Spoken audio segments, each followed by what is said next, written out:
Hello friends, this is Ryan from Behind Eyes Gaming, and is Elemental Hit still worth it in Delve League in this latest patch? And, well, if you're keeping up with the competitive meta, you probably already know the answer. Well, yes, okay. The simple answer is yes. We have the first level 100 in Delve using it, but if you're a regular Joe Blow and you don't have a legion of supports helping you out and funneling you maps and funneling you all the resources you need, getting your headhunter on day 1 or day 2, are you still going to be able to want to use Elemental Hit as maybe your second or third build of the league? And that's what I'm here to talk about today, because for us regular players, and I would put myself there, I do play a lot, but I play very casually. I don't run in a group, I don't have a support, I kind of just run whatever maps. I don't particularly shape my atlas, and I would consider myself thoroughly an average PoE player. And I, for my second build, decided to do an Elemental Hit Scion. And the reason I decided to do that is one of the combat focus jewels dropped. I happen to have some currency, and I noticed the other one was, at the time, only 16C. It's down to 6 to 8C at the moment, so that is a benefit, but yeah, we're going to go over the expense. So some of the obvious stuff, some of the high-level stuff you can get, such as Yoke of Suffering and Calm's Heart. Now those are going to be extremely expensive. Currently, Yoke of Suffering is 3 exalts, Calm's Heart is 2.3 exalts, so that's going to be very expensive. Also, you're going to have to craft yourself a bow probably. Buying a 6-socket thicket bow, white, is about 1C. That's high enough item level. You can then try to 6-link that. That can be a pain, and that can be a little bit expensive as well. Also, if you want to just buy a 6-link bow, corrupted with the right links, it's going to be about 19C, but keep in mind you're not going to get plus gem levels in that, which is one of the most important things. So I'm going to go over the base cost of the essentials, the things you absolutely need to start off with, and then I'll go over some upgrades that you can go into. So the things that are absolutely necessary to starting this character, the absolute necessary components are going to be the Viridian and Crimson Jewels for combat focus. You're going to need one of each of these, and in order to activate them, that you have to have 40 total strength and intelligence for the Crimson Jewel in Radius. Very easy to activate from the Scion starter right here. And then 40 dex and strength in Radius in the bottom portion here for the Viridian Jewel. So in order to buy these, when I bought them, they were about 16 each, but currently you can get both of them for around 15-16 chaos, roughly 8 chaos each, which is a pretty reasonable price, I would say. If you have a starter character, if you start off with your Smite character, if you start off with your Blade Vortex character, whatever you used as a league starter, you can use that to fund this character. To be La Raza, if you didn't already farm one, getting cards or just find one on your way, they're about 15C for a corrupted one right now. People are trying to get those really nice corruptions. People are also trying to sell them for alchemy orbs, but you know, you run out of alchemy orbs really quick mapping, so might want to hold on to those. You need a pyre ring to start off with, which will convert a little bit more of your damage, also giving you increased burning damage, and most importantly of all, and the reason I'm holding on to this one till the end, ignited enemies are destroyed on kill. This is around 2 chaos last I checked, and currently the Call of the Brotherhood ring, which converts some of your lightning damage to cold damage, is 10 chaos. So between those two and Avatar of Fire, you'll convert 90% of your different elements, your lightning and your cold, to the fire damage. Now, previously, these dealt the full amount. They didn't deal 50% less cold damage and 50% less lightning damage. That's the big nerf that happened, and that's the reason I'm making this video in the first place. So converting them is a little less powerful than it used to be. One of the reasons for that, or one of the outcomes of that, is later on you can easily just do some essence crafted ring to add damage. I go from 20,000 to 20, a little bit more, just by switching over, and I get the added benefit of keeping life. Now, I have Call of the Brotherhood because I'm going to be running an Orchard map here that has elemental weakness, and in order to be LE weakness capped, I have to have the Call of the Brotherhood ring on. I don't have enough resistances on this one. So, but yeah, the essential components are, this isn't really a build guide. This is more going over whether or not it's worth it. So, yeah, you have the initial investment. You are going to have to craft yourself a bow. I got a thicket bow. You're going to want one that is item level 50 or higher, so it can get +1 bow gems, potentially. I haven't gotten that yet, but this one's fine for now. And I 6-linked it, and then I put a Shrieking Essence to give the +2 socketed cold gems. Those are about 3 chaos now, so there's going to be a bigger investment. But basically my point is you can level using these links: elemental hit, elemental damage with attacks, fire pen, GMP, lesser multiple later on GMP, combustion, and mirage archer, all the way through. No problem, absolutely no problem. Just use a fast bow, a fast attacking bow, so your mirage archer gets a lot of hits in, and so that you can potentially get a lot of hits in. You can just use a quill rain, very, very cheap, very easy to get by. But the essential components are just the Pyre Ring, the Call of the Brotherhood, and these 2 jewels to begin with. And later on you can probably even swap out the Call of the Brotherhood like I have. And outside of that, you just want to make sure your resistance capped. You get, I have pretty bad gear, honestly. I'm using this mostly for the dex. It's got little low life, not that great resistances, very low armor. I'm going to want more armor. This is an okay chest piece. Nothing great here. This is terrible. I don't know why I haven't upgraded this yet. And then I just have 25%. I don't even have 30% move speed, and I'm using this again for the dex. This belt's alright. This belt's pretty good. But yeah, I think it's very cheap to get in. Oh yeah, and then I have this as well. The crit strike chance is really nice for activating elemental overload, and I have an orb of storms to do that. So leveling, I went with caustic arrow in a +1 to bow level bow. I think I used a silver branch for up until I got elemental hit, and then I switched straight to elemental hit. It was pretty easy. The things I would prioritize as far as upgrades when you get to the higher levels is the first thing you should do is upgrade your bow and at least get a +2 bow gem level 6 link if possible. This might be a little bit pricey. Your initial investment, if you have to buy a tabula rasa, should only be about 42 chaos. That's really reasonable. You can level all the way to end game with that. So really, I did that. I went all the way until like tier 2 maps before I started doing any kind of upgrades. So I know it's possible, and it's pretty comfortable as well. The things I would prioritize are this +2 bow gem level. You start getting a lot more damage. You really start noticing it.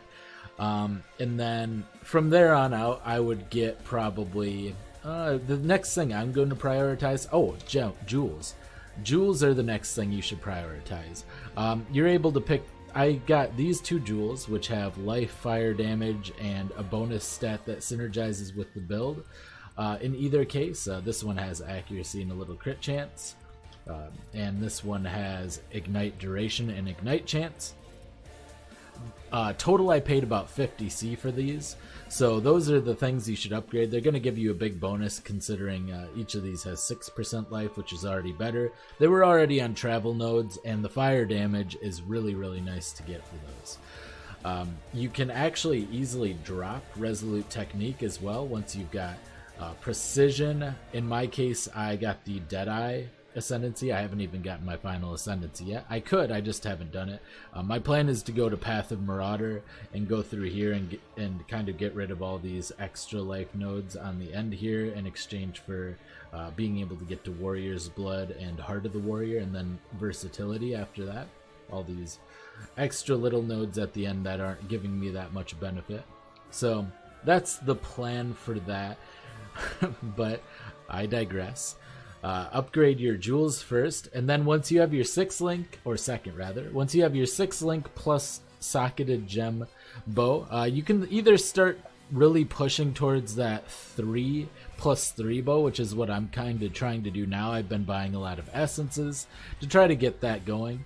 You can either go for that, or you can kind of start saving up exalts for a Calm's Heart. I think that might be a reasonable next upgrade, and then a Yoke of Suffering, depending on if you want.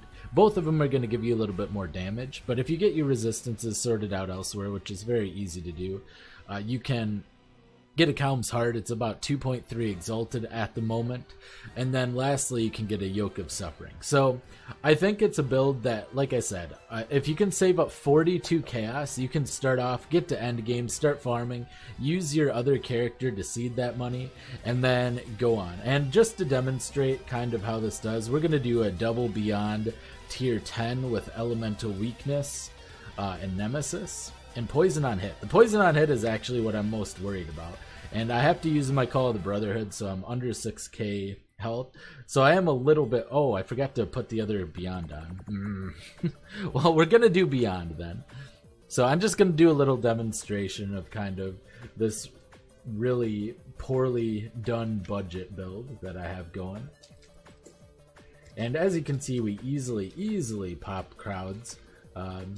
The Beyond bosses aren't too, or the Beyond mobs aren't too big of a problem. The poison, the residual poison. So this, we have a triple essence mod. This should be somewhat challenging at least.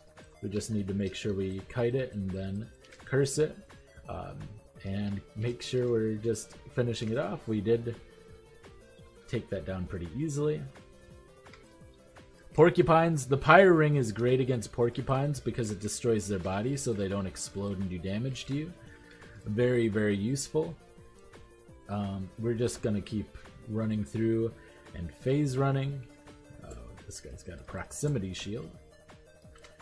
And yeah, we're doing okay. I'm not, my clear speed, like I said, pretty average player. My clear speed isn't the best. Wow. I forgot to switch over the sound on my game to the actual. So you might hear that through my microphone. Hey, got a red tier map. Nice. That's actually my first red tier map. And you can switch faster attacks over for GMP when you're going into a boss room. It's pretty useful. So we... Ooh, basically, we're going to drop our thing here. Alright. That does a lot of damage, so we're going to try to get from a distance. Take a lot of damage. Ooh. Get behind here. I'm not really familiar with this boss mechanic clearly, so when she is shooting me like that, but yeah, we take her down. Oh, maybe. Oh, she moved. Never mind. I thought we killed her. There you go. Alright, so picked it up. That was a little troublesome. Single target's actually not that great. Not really sure what I can do. I guess I could use a Pierce gem as well to get a little bit of more damage multiplier. And I think that's the biggest loss. Before we had so much damage, basically 50% more damage, and the conversion was much more substantial, which allowed you to easily do bosses without even switching off GMP. And now, it feels like bossing is a little bit of a struggle. The clear is definitely good, and maybe once I get much better gear, making it so we can shock with our elemental damage by getting the Yoke of Suffering, it will end up being not at all a problem, honestly. That's very, very possible. But currently, I would highly recommend it. I think it's been really fun. It's got good clear times on maps that are a little bit easier, I guess. A little bit more well put together. And yeah, if we can get a little bit better gear, we should be set. A +3 bow, and most of our gems are level 19. Our combustion is lower. I was actually using faster attacks over combustion for just general clear before, which is definitely wrong now that I've used them both. Combustion is very clearly superior, so once we get our gems leveled up, we can basically potentially get up to 3 additional gem levels here, which would be fantastic.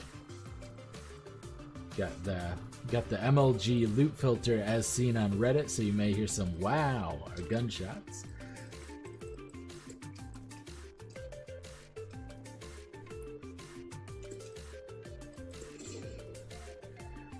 And yeah, if you get something like a headhunter as well, of course, it's gonna really push you through. And that's kind of a late game adaptation, of course.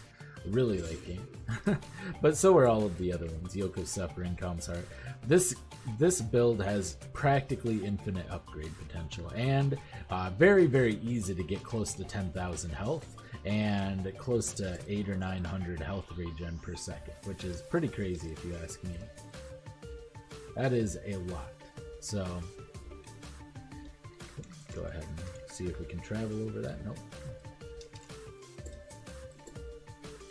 And I feel like you could potentially even run this as a crit build now. Now, it would be a little bit difficult. You'd have to get crit multi on your gear, but I think it is definitely possible.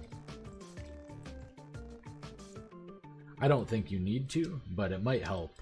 Definitely would help with the single target.